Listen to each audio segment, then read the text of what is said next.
Okay, real talk. Why is it that the more tired you are, the harder it is to fall asleep? And why does missing even a little bit of sleep turn your brain into mush, making you moody, unfocused, and totally out of it? It's not just you. Sleep isn't just about rest. It's fuel for your brain, your emotions, your focus, your whole life. If you're tired of being tired, let's fix that. These tips are straight from Dr. Andrew Huberman, a brain scientist at Stanford who studies how the brain actually works. First up, get sunlight in your eyes early in the day. Within an hour of waking up, go outside, even if it's cloudy. Natural light helps your brain know it's daytime and starts your internal sleep clock. Just 10 minutes on a sunny day is enough. On a cloudy day, aim for 20 to 30. And if it's super gloomy, try 45 minutes. If you're up before sunrise, use bright indoor lights until you can get outside. That sunlight will help you sleep better tonight. Wild, right? Next, let's talk about why sleep affects everything else. When you don't sleep well, you get more anxious. You react faster to stress. You can't focus. And honestly, everything just feels harder.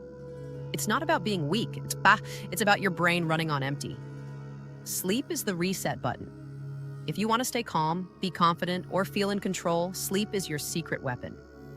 One way to help your sleep is to wake up at the same time every day, even on weekends.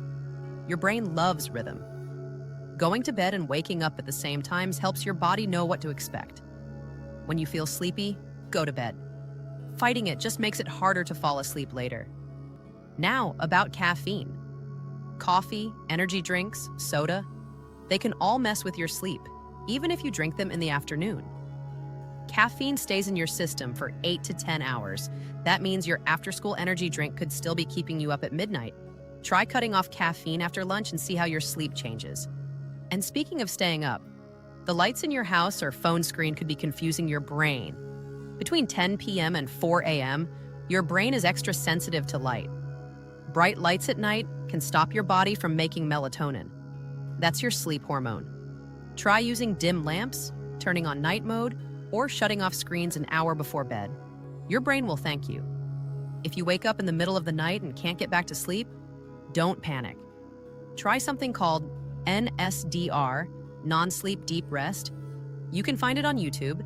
It's like a guided recharge for your brain. Or check out the Reverie app. It's a science-backed self-hypnosis tool that helps calm your nervous system. Both of these help your brain relax and fall back asleep naturally. What about naps? Short naps are fine, just don't overdo it. Napping too long or too late can mess with your nighttime sleep. The sweet spot is around 30 to 45 minutes, and earlier in the day is better. Now let's talk about your sleep space. Your room should help your brain switch into rest mode. Keep it cool, dark, and quiet. Layer blankets so you can adjust your temperature easily.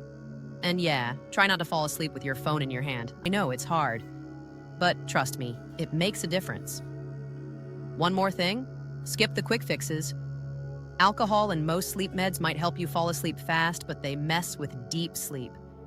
That means you wake up feeling groggy and unfocused. Natural sleep habits might take a little effort, but they give you way better results. If you want better focus, better mood, better energy, it all starts with better sleep. Start with one small change: morning sunlight, less caffeine, a regular bedtime. Even one habit can make a big difference. Now go catch those Z's and wake up ready to crush your day. You've got this.